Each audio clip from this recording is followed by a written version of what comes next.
Welcome to the Mundo Show. My name is Mundo. I am your host, and I am one of Pace Morby's business partners, where we own a 181-unit apartment complex together. I'm a two-time CFO of the year. I own multiple companies. I have been featured in Forbes, and I've spoken on the same stages with some of the best, such as Grant Cardone, Cody Sanchez, and Pace Morby. I am your host, where we talk all things related to real estate and business. So let's go ahead and dive right in and talk to today's guest.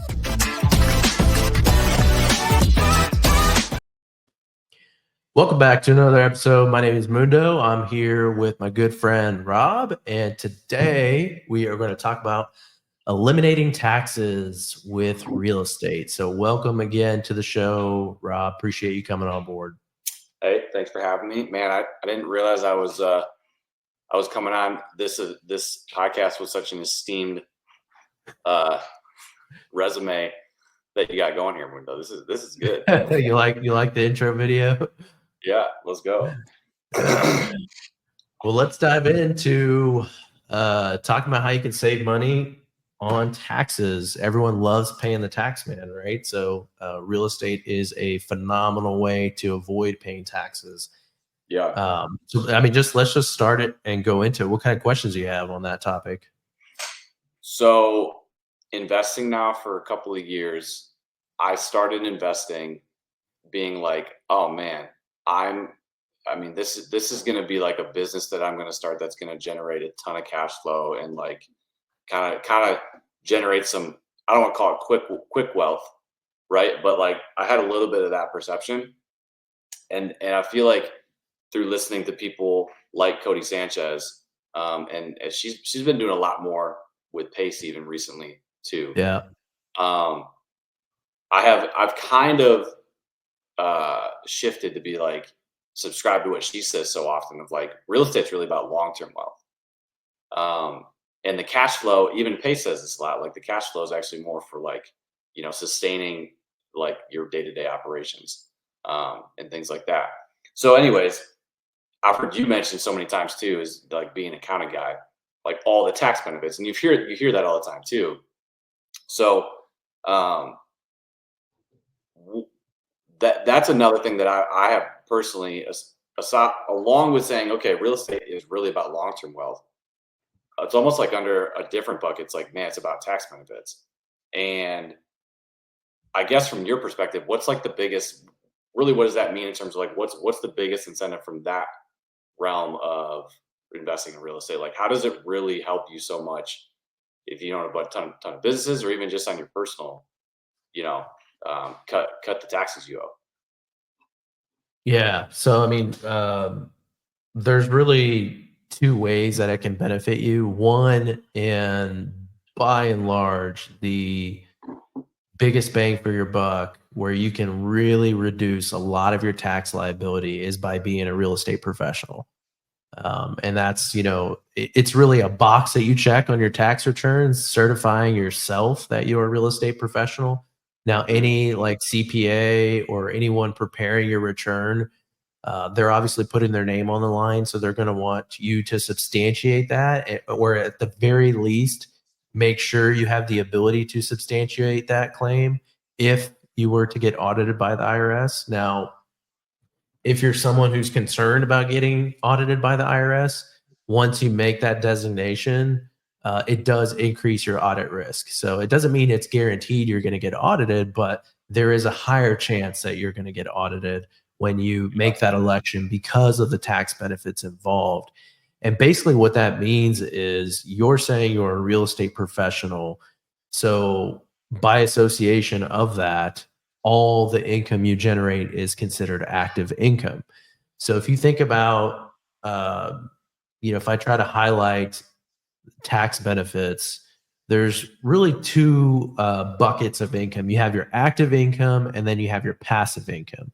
And passive income is really what real estate income is. And that's really classified as this passive income on this right side. And then on the left side, you have active income, which is typically what most people have in their W-2. So W-2 is considered active income. If you have businesses that you own, that's considered active income. And where that comes into play for taxes is you can't just go buy a property and then do a cost segregation. And let's say that cost segregation allows you to capture, 30% of the um, depreciation in year one. You can't just take that. Let's just say it's $50,000 worth of depreciation, Hmm. right? So you take that, and let's say you make or just $100,000 a year. You can't just take that $50,000 depreciation and combine it with your $100,000 active income and reduce your tax liability that way. That would be great if you could, but Yeah. that's not typically how it works. So because that's classified as passive income, the IRS doesn't really allow you to cross over between active income and combine those two buckets, if that makes sense, unless you're a real estate professional. Now, when you're a real estate professional, it's all combined and aggregated into essentially one class of income, as Okay. opposed to not being a real estate professional. It's not viewed that way, and it's very distinct and separate. So no matter what you do over here on your passive side, it's going to be a completely different tax snapshot than your active side, and it's going to be treated separately. Two different calculations. And that's the big benefit of being a real estate professional. And what a lot of people have challenges qualifying it when they make a lot of money on their W-2 side, because it's really hard for you to substantiate that you're a real estate professional if If the 100% of your income or a very large percent of your income is coming from your W-2. So yeah, I think the yeah. qualifications for that on the real estate professional side is you have to have 750 hours of active participation in real estate.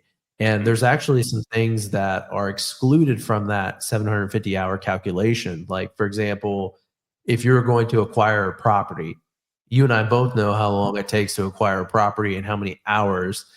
Sometimes it's hours wasted, right? How many deals do we look at before we actually do a deal, right? I could look at 20 deals and underwrite 20 deals and have 50, 60 conversations with sellers and agents before I even get a deal under Right. contract, right? Right. All of that time you spend is not considered towards that 750 hours in the eyes of the IRS. And Unless you get under contract well, even or even or even it's for a not even deal. in that whole process. Like, you have to own the property to then it's essentially looking at the management of Once the you own the property. property, Once you then own the property, correct. right, Yeah. right. So you have to Yeah. own the property. It's hours you spend managing it, Mhm. do it like from property manager perspective, Yeah. doing repairs on the property, like that kind of stuff. Yeah. And there's a list of what the IRS will, and it's a very broad list. It's not super specific. It's just kind of like general classes of activities that is allowed. But one thing that I know is not allowed is the time that you spend, looking at properties, acquiring Yeah. properties, Yeah. studying the real estate market. If you're looking at industry trends, that's not something that counts towards those hours. So, um, you really have to get in the nitty gritty and keep a really good ledger of your time where it's spent, because it will be challenged if you are ever audited. Yeah. And so getting past the 750 hours is not a challenge for someone like myself. Mhm. However, what can be a challenge if you have a W 2 and you're earning a lot of income that's non real estate related is the materiality test. So in that materiality test, you have to spend more than 50% of your time involved in real estate. So you kind of have two tests you have to meet. So you have the 750 hours, that's great. But if you're working a W-2 and let's say you're spending 2,000 hours a year in your W-2, by definition, if you have to spend more than 50% of your time in real estate, that means you have to be working over 2,000 hours in real estate, right? And that's the big hurdle that people have to jump over to meet that materiality test. So that can be pretty challenging, because who Yeah. has 4,000 hours in a year that they can? I mean, that's a lot of hours in a Yeah. year. It makes it really, really challenging.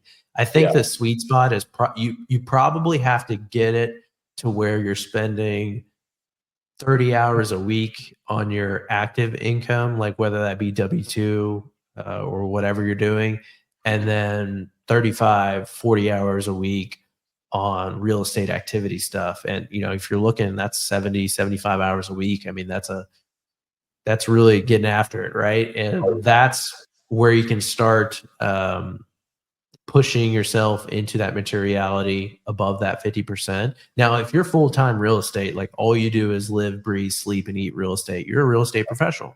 You're spending 100% of your time in real estate. You're earning 100% of your income in real estate. It becomes really easy to meet those tests, right? So what you're saying is, if I really want to use real estate to help with my tax benefits, I need to be a real estate agent or run a full-time wholesale company. In addition to growing, if my goal is to grow a portfolio and use the tax benefits. Yeah, and I think it's more like, because wholesale is an active business, right? And there is a fine line on what you can consider real estate activities related to, you know, your properties, right? So you really want to drive as many hours as possible related to the direct management of your properties that you own, right? If you own one property, it becomes pretty challenging to justify that you're spending 3,000 hours or 2,000 hours on your one property. Like, what are you doing, right? There's just not that much to do. But the more properties you get, the more involved you are in real estate. You know, if you have a wholesale company, it's still real estate related. I would just be careful about like what you're calling, um, what you're spending your time and what you're claiming your time in those situations. Yeah. I would assume, like, you talked to me about how you have created a property management company. And I remember asking you, well, don't you need a license to own and operate a property management company, a real estate license? And you go, well, not if you're, you know, managing your own properties. Yeah. Right? Yeah. So, I mean, I have a property management company. I don't have a agent license whatsoever, but I'm managing my own properties. It's no different than me owning the properties and me self-managing it as a landlord, right? That's essentially what you are. Now, I'm not going and But does that help you managing. in putting down a real estate professional, having that? Yeah, absolutely. Yeah, I'm actively in that entity. I'm actively managing the properties, and those are all hours counted towards, you know, that real estate professional designation. Yeah. Yeah. Yeah. So I got a friend who had really, you know, started a roofing company, had a couple of really great startup years, and is kind of sitting on a bunch of cash. And he came to me and said, um, you know, I know you've been doing a lot of real estate investing, and I think I need to, you know, put this money somewhere to offset, to basically write it off, like a big expense to write off on my Yeah. taxes.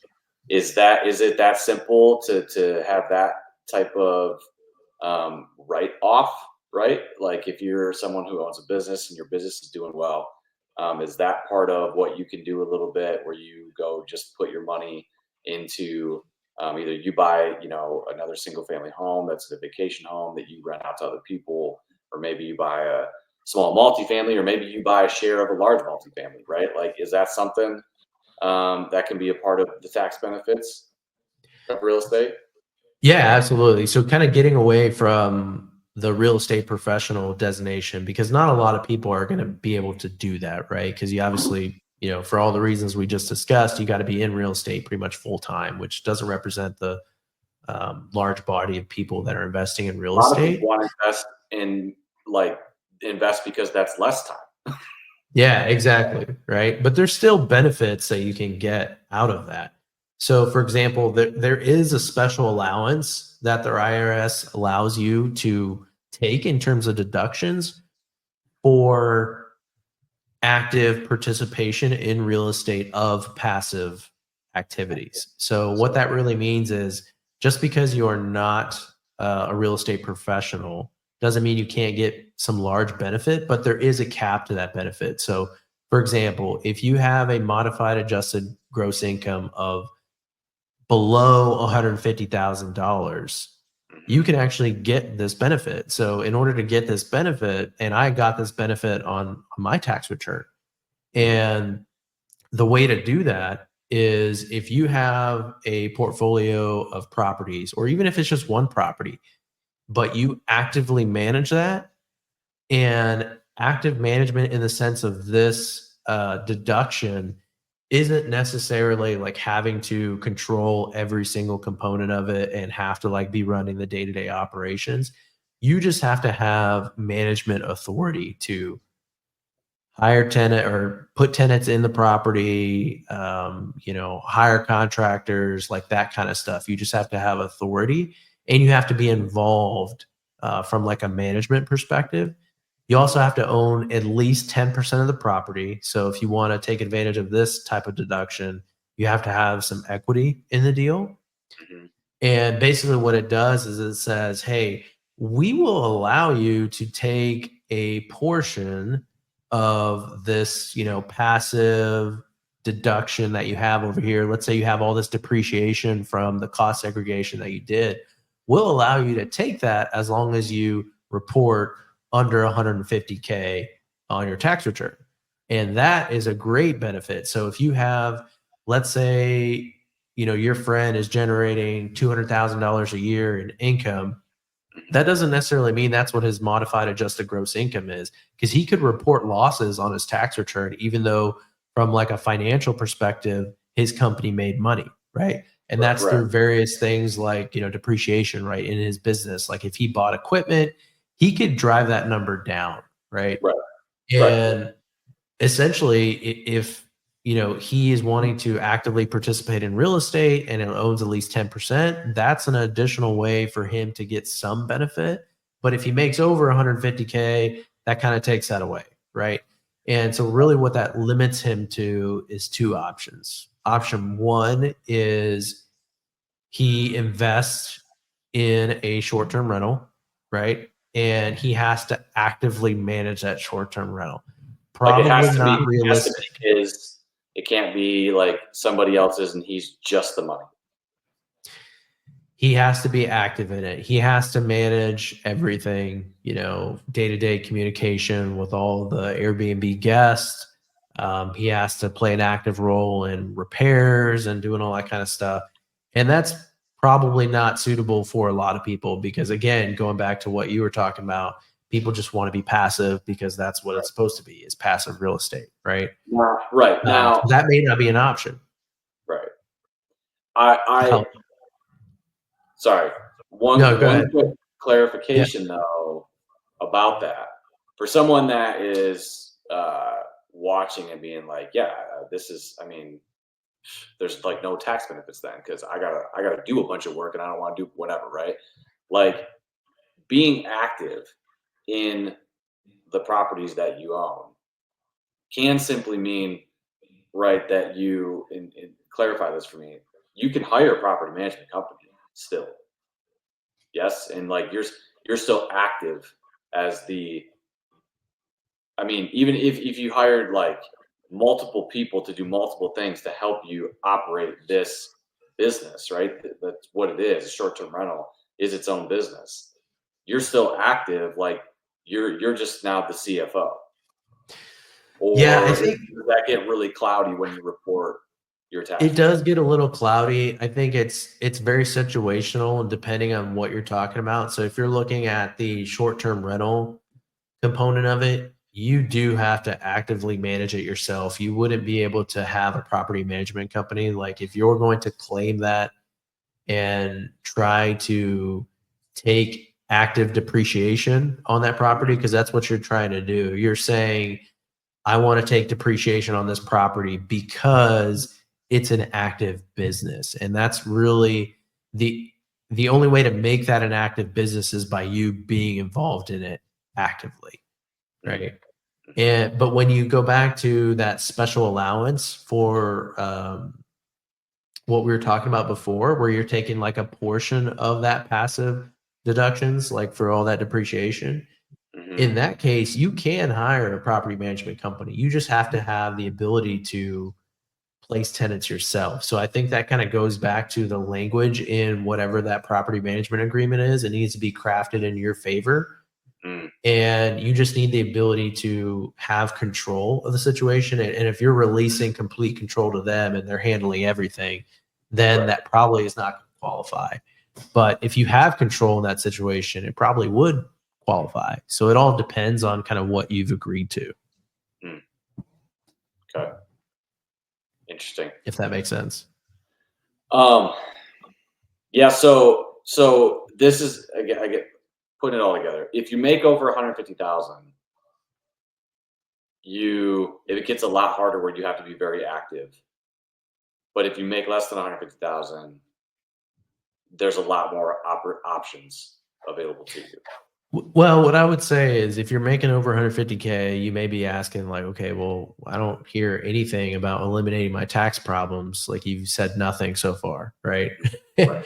And the benefit is really looking at the bottom line and where you're putting your money. So if you're putting your money in the stock market, whether that be pre-tax or post-tax, there is a tax impact at some point in time. Like you will be paying taxes either on the front end or on the back end. And let's say you're getting 6% annual returns, year over year, right? Well, eventually you're going to have to pay taxes on that. And whether that be capital gains or whatever your tax situation is, you're going to pay taxes. So that's going to erode your 6% return at some point whenever you decide to pay the tax man for whatever your plan is. Right. The beauty of the passive play in real estate is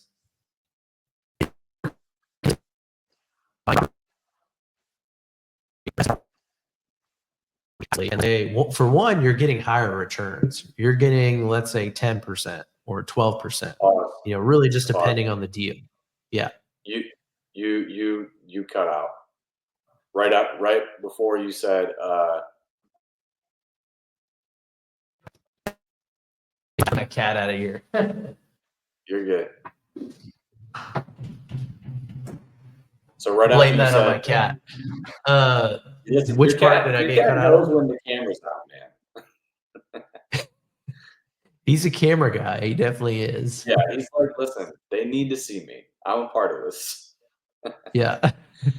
So, we talked about the erosion of margins, right? If you're investing in like stocks and that kind of stuff. You heard that part? Okay, cool. Yeah. So when you talk about like investing in passive income, you could easily make 10%, 12%. I mean, I've seen even making 15%, just interest only payments, right? So you can make a lot more money in real estate. Plus your investment is a lot more secure. When you're investing in stocks, especially in something like crypto, I mean, that investment can go to zero. And trust me, I've seen it go to zero. I've been on the receiving end of that, and it's not pretty. But when you're investing in real estate, your investment, let's say you're putting in $40,000 or $50,000, you're putting yourself in a secure position in a recorded lien against the property. So no one can sell the property without that lien being addressed, right? And that's about as secure as it can get. So eventually, at some point in time, when someone wants to go and sell, hopefully it's appreciated in value by the time they're getting ready to sell. There would be enough funds to pay off that lien, because no buyer, unless you're taking a property subject to, is going to be taking a property without addressing those liens, right? Right. And so when you look at it from that perspective, you're getting much higher returns, but you're also being able to take the depreciation that's generated from that passive activity. And let's say you're an owner, right? You have equity in the property, what they call a PMP, private money partner. Let's say you gave someone $50,000 and you agreed to earn 10%, right? So you're getting a $500 a month payment, interest only. On top of that, you also negotiated equity in the deal. So let's say you got 30% equity in the deal. So you're getting 10% interest on your money yearly, outperforming the stock market. And then you're also getting 30% equity in the deal. I mean, that sounds pretty awesome to me. On top of that, you're getting the benefit of depreciation. So you're getting 30% of the depreciation, whatever that depreciation is for the year. And especially if you're doing a cost segregation where you're accelerating that depreciation and capturing more, let's say 30% in year one, you're getting to take that benefit. So every single payment that you're getting, that $500 a month, every month, if we're looking at, $6,000 a year, that's all tax free because you have, let's say, $30,000, $40,000, $50,000 of depreciation that you're able to claim and then continue to roll forward into future years. I mean, you're getting tax-free money every year for several years. And that's where you can win just being a passive investor. Okay. So that's really, I think, what a lot of people would be attracted to, and a lot of people, myself included, don't fully understand. So it's what you're almost saying is like, listen, the money that you actually get from investing in real estate is money that you are you saying you don't need to report? It doesn't make enough to you for you to report, or because it's real estate money, it's tax deductible, tax free. Yeah, you're still going to report it. Yeah, absolutely. You're still going to report it. And this only applies if you have ownership in the property. So this would be a PMP, private money partner type of situation where you have 10%, 20%, 30%, whatever percent, right? You're going to get the depreciation relative to your share of ownership in the property.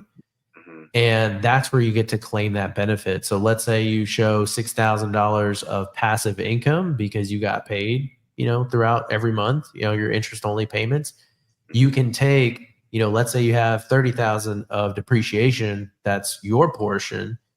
That is going to essentially wipe away the $6,000 of income that you generated for the year. And that's where, it's going to be wiped down to zero. You're not going to owe any taxes on it. But you're still going to report the income that you received, and you're still going to capture, obviously, the depreciation because whatever you don't use, let's say you use the $6,000 of depreciation, so now you have $24,000 left. If you started with 30, that 24,000, we're just going to roll that forward into the future years, and then the next year you're going to offset another $6,000, and then another $6,000, right? Yeah. And then in a cost segregation situation, that 30% that you captured in year one, you're going to capture additional depreciation in year 2, 3, 4, and 5. So you're still going to get continuous benefit if you have ownership in the property. And to be honest, the whole concept of depreciation it related to tax is still a little confusing to me. Like when you mention you get to capture this depreciation, you're going to capture $30,000 worth of depreciation because, and I know it's two separate things, right? We know that a property's value typically based on the market appreciates over time. And maybe this is a whole separate big tax lesson when we talk about depreciation. But as I understand it, we're talking about the like tangible things that are a part of the property, from your appliances to your, I don't know, maybe even like deck in the back, right? But like when we're talking about capturing depreciation, in this most simple way, what exactly does that mean? Yeah. I think the easiest thing would be just to show you. So I'll pull up a cost segregation study that I did. If I can figure out how to share this screen here. Yeah. So let's go ahead and just dive right into that. So you can see my screen. Yeah. I got it. Yep. Cool. The one with the pie chart. Yep. Awesome. Let me figure out how to zoom in here.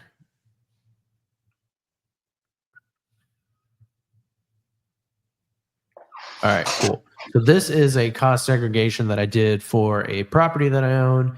And if you look at this summary over here, this additional year one tax deduction, that's a lot of money, right? It is a lot of money. So if you look at the purchase price was $275K. And you can see what it's doing as a result of this cost segregation study and the benefit it's given me. And I'll kind of show you the summary down here. So if we look at this $275,000, this cost segregation that was done, actually, this is probably a better representation. And this kind of breaks down exactly what it's doing. It's taking apart the different components of the property. And you can Yep. see you got floor coverings. Looks like that generated a lot. You have appliances, cabinets, all these things that when you're just taking normal depreciation, let's say over 27 and a half years, that's not all being factored in, right? You're just taking the entire purchase price of what's allowable and you're depreciating over 27 and a half years normally. Well, in this case, we're saying, wait a second, we got all these different things that really shouldn't be depreciated over 27 and a half years. They should really be depreciated over 5 years because they're not really a part of it. Right. And so they're pulling these things out and capturing that depreciation at an accelerated pace. And so by doing that study, it generates additional depreciation. So if you look at my tax benefit for 2023 just on this one property was almost $49,000. And then if you look at what that is in year two, it's almost $11,000, right? So if we go back to that same scenario that we were just talking about, and I'm a private money partner and I am getting $500 a month, right? Mm-hmm. And I have that $6,000 of income I'm reporting, that is going to get completely wiped away by this year one depreciation. And it's going to get completely wiped away for a really long time because I'm continuously accumulating this depreciation every year. I mean, you can see I'm not getting below $6,000 until year 2051, right? So I'm pretty much getting tax free money this entire time. And that's the power of real estate, even if you can't qualify as a real estate professional, and even if you are not investing in short term rental properties. Mm. So when we're talking about depreciation, we're talking about the value of those things. If you scroll up, we're talking about the loss in value of things like floor coverings and ceiling fans and window treatments and closet shelves. Correct. Okay. In the eyes of the IRS. In the eyes of the IRS, right? You're saying, and now when you see that number there, 18,000 for floor coverings, that means that the value like of the floor coverings went from a value of 40 down to 40K down to 22K. So you lost $18,000 in value of that tangible item in your property, kind of thing. Is that what that means? Well, this would essentially be what they're saying here is this is worth 18,000, right? Yep. And they're depreciating that over 5 years. So at the end of 5 years, this is going to be worth zero. Gotcha. Okay. And that's, when they take all of that personal, the tangible personal property, which is what you're seeing here, Yes. that's kind of what they're doing and how we're capturing that additional accelerated depreciation. Gotcha. And then when you go to report this on your tax report, you're essentially able to say, That's what I'm taking in year one. That's my depreciation. So whatever passive income I have, and right. when you look at the grouping of passive income, it's not limited to just that one property. So if I have multiple properties Right. and I have a bunch of income, but let's say I only did the cost segregation on this one property, I can still take that benefit of this depreciation here and use that to offset all my other passive income. I just can't use this to offset my active income unless I'm a real estate professional. Totally. So really that second scenario we talked about of, well, yeah, I mean, honestly, to me, it sounds like, the PMP life, can be a pretty great way, especially for someone who is saying, listen, I know the benefits. I know there's a ton of benefits to real estate, and I know there's a ton of tax benefits to real estate. But first of all, I don't have the skills or even desires at all to manage tenants, put, you know, correct, even design things and renovate things and all the stuff. And they're saying, I want just the benefits. It sounds like the um, private money partner where you're the money and you let the partner do those other things, you can capture a lot of best of both worlds. Oh yeah, absolutely. I mean, that's You the got beauty you got to of, either you got to really have either have a great accountant or really study this stuff in more detail though to make sure you are taking advantage of that.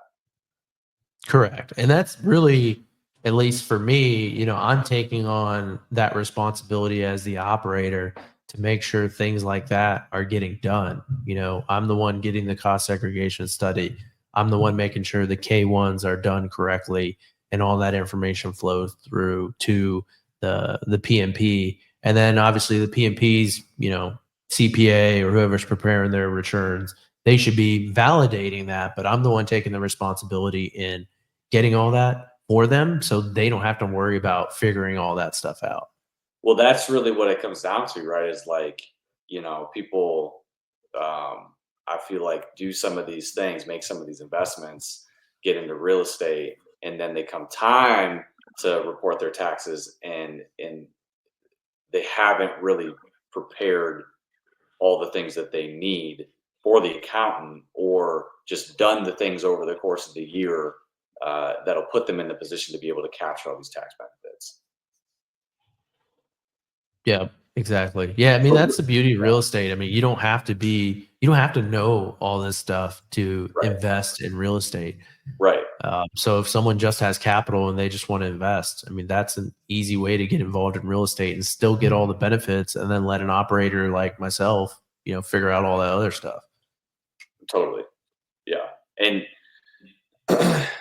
the benefit of it having some idea though of what should be happening is that at the very least, um, similar to what we've talked about even with like contractors and renovations is like, I'm certainly never going to be an expert and like, all right, let me get in here and either do all this work or know exactly what needs to be done here, but I certainly don't want to be taken advantage of, right?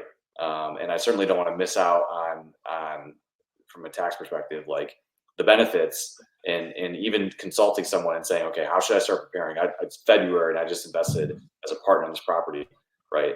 Are there some things I should be even doing now and starting to collect along the way or do along the way so that when November and December come, I'm in the perfect position to capture these benefits. Yeah, yeah. I mean, honestly, the operator should be the one handling all that as far as maintaining the books and records, or if they're not doing that directly, which is completely okay if they're not, they need to be hiring the person and managing the person that is keeping the books and records. And then once a year closes, they need to be producing the K1s. And really, it's pretty simple. The investor, the PMP, they just get a K1 tax form and it'll tell them everything that they need to know about what happened on the property and what deductions they can take. So it's pretty simple. If you're a PMP and you're not having to do all the bookkeeping and all that, you just wait till you get that form and then you file it with your tax return, and it's as easy as that. Yep. Yep. Yeah. No, that's good. This is very helpful. I feel like it prepares me to be a better operator and invest more wisely, as a partner too. Yeah. What other questions you got on that?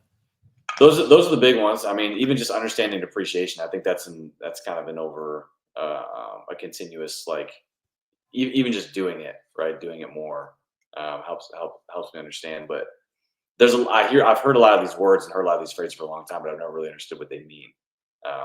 So Yeah. just kind of getting that first like dive into all of it is a good starting point. So I think like as we go and as as my journey continues and comes back, I think I'll probably even have some better questions for you that maybe we could dive into in some other sessions regarding tax. But this was really good, I think, for today. Yeah, I mean, for me, the big takeaway is I get a cost segregation on every single property I do.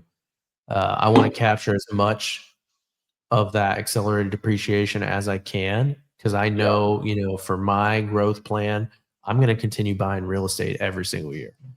Right. And especially now in a period of time where we have this bonus depreciation for however long it lasts, which I think Trump will actually bring back 100%.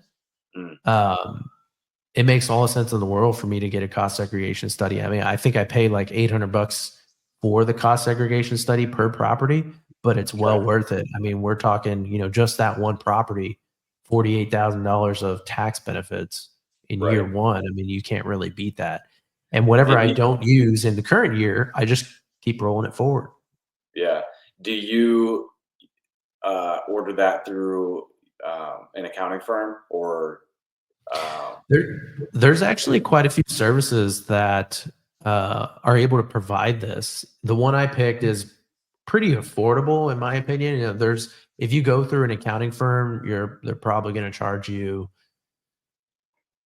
2,500 to 3 grand. If you went through like an actual like engineering firm, mhm, this one charges me pretty cheap. I think if I want an additional engineering component to it, it's probably like another $500. mhm, Um, I feel comfortable just using what I have. And if the IRS were ever to challenge it, I think there was enough documentation to hear that, shows that there was a legitimate effort to, produce a cost segregation study. And at that point, I'm removing myself and letting that company take on the liability of doing that. Like they offer like audit protection and stuff like that. And then if need be, if we need to get an engineer to come out and assess it, I'll just worry about it at that time. Do you do that right away when you first acquire property, or do you wait? You don't have to do it right away. I mean, I just do it before filing the taxes for that year. So you don't even have to do it for that year. Like we're running up, we're almost at the end of the year, right? I'm not even going to do the cost segregation study for some of the properties I bought this year Okay. until, probably a couple weeks from now. So that'll be in Right. January, but it'll be effective for the prior year. Now, your Okay. exit strategy needs to be considered in what you're doing. So going back to my statement of I always do a cost segregation study, that's not always the case because I have a property that I'm pretty sure I'm going to exit in a lease option in 3 years. So Mhm, knowing that, it would not be smart for me to take accelerated depreciation on that property, knowing that I'm going to have a problem to deal with in depreciation recapture in three mhm, years from now. If I take all this accelerated depreciation and I've effectively taken the majority of the benefit in 3 years, whenever mhm. I go and sell that property, the IRS is going to be like, whoa, whoa, whoa, wait a second. You were only Right. supposed to get this much benefit over that 3 years. Here's your bill. Thank you very much. And then Right. I'm going to get a huge tax bill. So your exit strategy plays a role in your decision to get a cost segregation study or not. So there are, um, I think that's the only property that I know of as of now that there is like a defined planned exit. Mhm. uh, all the other ones is really long-term buy and hold, so I don't have any problems with getting a cost segregation study now because I'm in it for the long haul. Yep. Yeah. So as long as you're certain it's more of a long-term play, then Yep. yeah. Yep. And that, I mean, maybe today it's certain, maybe in 5 years from now it's not certain. Things change, right? And if I want to exit a property and I've taken all this benefit, I have to take that into consideration of, that property better have appreciated pretty substantially for me to then take on additional tax liability of this depreciation recapture. So it better be worth it at that point, right? And Yeah. sometimes that decision, it is for some people, and sometimes it's not. Sometimes it's a wash, and you look back after you get your tax bill, and you're like, "Why the heck did I do that?" Mhm. So it all just depends. Yep. Good stuff, man. No, this was really helpful. Anything else you wanna chime or wanna kind of conclude with? No, I think that pretty much covers it, man. I think that's a good first start. And yeah, if you get through some more stuff later and want to have follow up conversation, we definitely can for sure. Love it. Hey, it's a privilege to come on the Mundo podcast, my man. Can't wait to be back. All right, man. I can't wait to have you back as well. Appreciate you coming. Killer. All Appreciate it. right. See you, man. Yeah.